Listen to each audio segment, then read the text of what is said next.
My name is Wayne Superstar from grade 5 Honesty. The title of my recognition is Dirty Hands.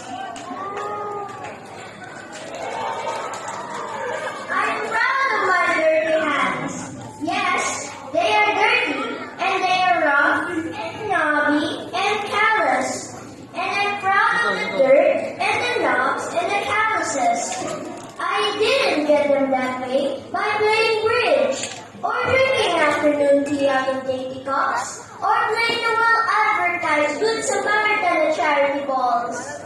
I got them that way by working with them, and I'm proud of the work and the dirt. Why shouldn't I feel proud of the work they do? These dirty hands of mine. My hands are the hands of plumbers, of truck drivers, and street cleaners, of carpenters, engineers, machinists, and workers in steel.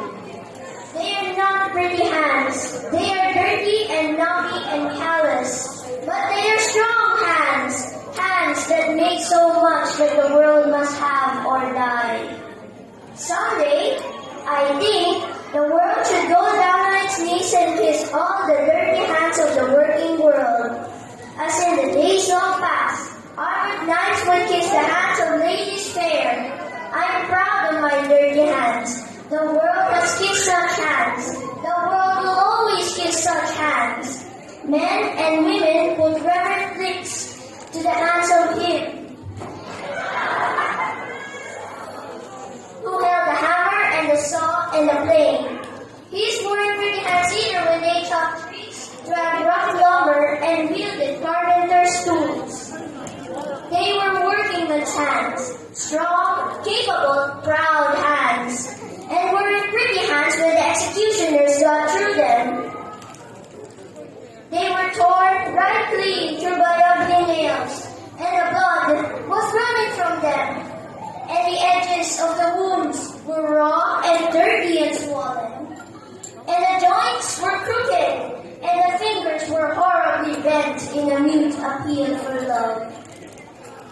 They weren't pretty hands then, but oh God, they were beautiful! Those hands of the Savior! I'm proud of those dirty hands. Hands of my Savior, hands of God. I'm proud of my dirty hands. I'm proud of my hands too, dirty hands, like the hands of my Savior, the hands of my God. Dirty hands. Thank you so much.